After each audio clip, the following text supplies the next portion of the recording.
नमस्कार। क्षेत्रीय शिक्षा संस्थान NCERT मैसूर के ई कंटेंट डेवलपमेंट प्रोग्राम में आपका हार्दिक स्वागत है। आज हम 8वीं कक्षा के लिए निर्धारित पुस्तक वसंत भाग 3 में सम्मिलित पाठ बस की यात्रा पर बातचीत करेंगे। बस की यात्रा हरिशंकर परसाई द्वारा लिखी गई व्यंग्य कथा है। परसाई जी ने रोचक ढंग से यह व्यंग्य कथा लिखी है। यह व्यंग्य कथा यातायात की बुरी दशा की कथा है। यह कथा मनुष्यों की विवशता और मुनाफाखोरी की जानलेवा मनुष्य विरोधी प्रवृत्ति की ओर हमारा ध्यान ले जाती है। आइए इस व्यंग्य कथा पर विस्तार से बातचीत करते हैं। हरिशंकर परसाई का जन्म 22 अगस्त 1924 को इटारसी के पास जमाली में हुआ। हरिशंकर जी एक प्रसिद्ध व्यंग्यकार थे। हरिशंकर परसाई जी की रचनाएं सिर्फ समाज का मनोरंजन करने के लिए नहीं, अपितु समाज की सच्चाई पर करारा व्यंग्य भी है। परसाई जी सामाजिक बुराइयों का पर्दाफाश करने वाले सजग लेखक हैं। उनकी कुछ रचनाएं हैं। कहानी संग्रह है, हंसते हैं रोते हैं, जैसे उनके दिन फिरे, दो नाक वाले लोग, रानी नागफनी की कहानी।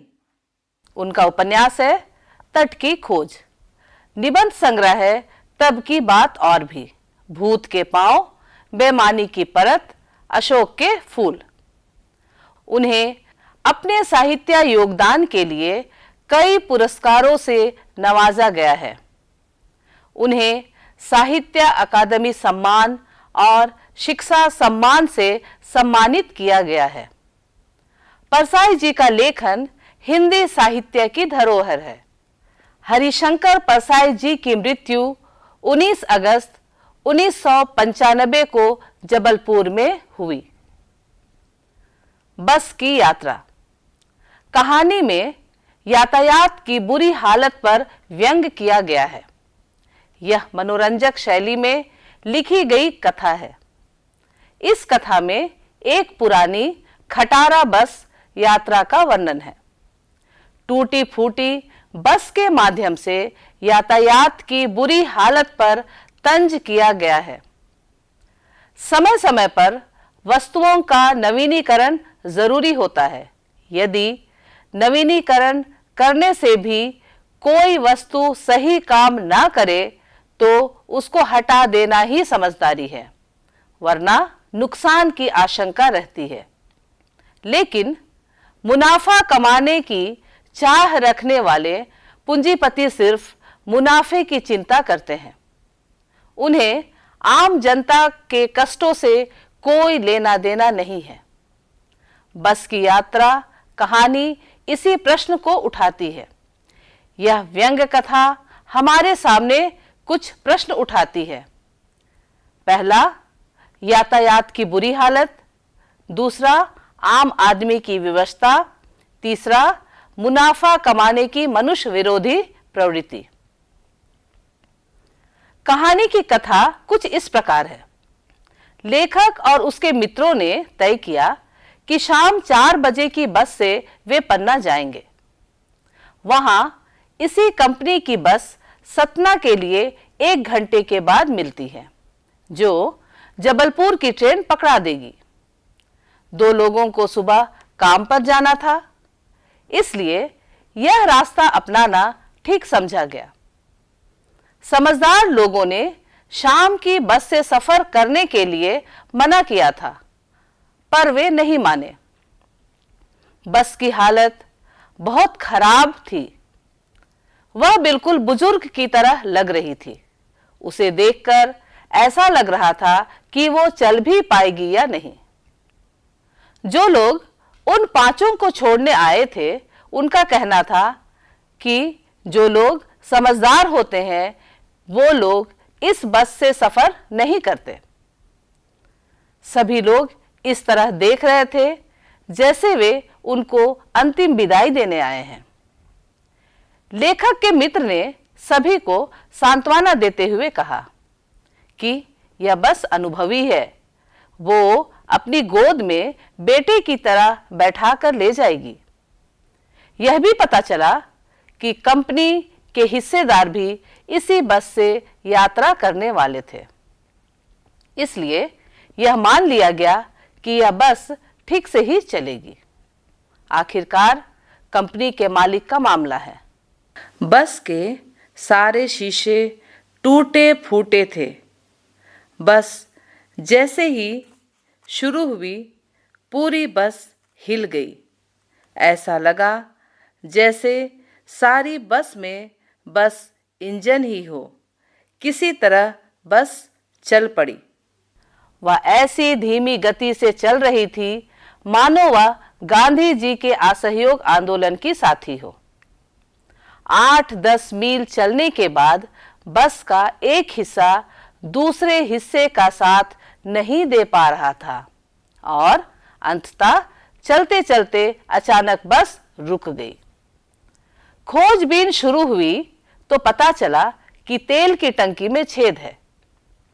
एक बाल्टी में पेट्रोल डालकर एक नली से पेट्रोल टंकी में डाला गया। लेखक को ऐसा लग रहा था कि अब यह बस चलने के लायक नहीं। बड़ी मुश्किल से बस फिर चली तो उसकी धीमी गति से लेखक को डर लगने लगा।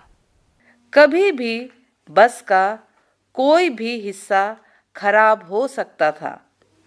सफर करते समय हमेशा ही प्रकृति के नज़ारे बहुत ही मनभावन होते हैं, लेकिन लेखक और उसके साथियों को ऐसा लग रहा था जैसे हर पेड़ उनका दुश्मन हो। जब भी कोई पेड़ दिखाई देता, लेखक को लगता कि वृक्ष अब टकराए, और यदि कहीं झील दिखाई देती तो ऐसा लगता बस झील में ही गिर पड़ेगी। थोड़ी देर चलने के बाद बस दोबारा रुक गई। कंपनी का हिस्सेदार कहने लगा कि यह बस अच्छी है, पता नहीं कैसे बंद हो गई। बस ठीक करने के बाद पुनः चलने लगी।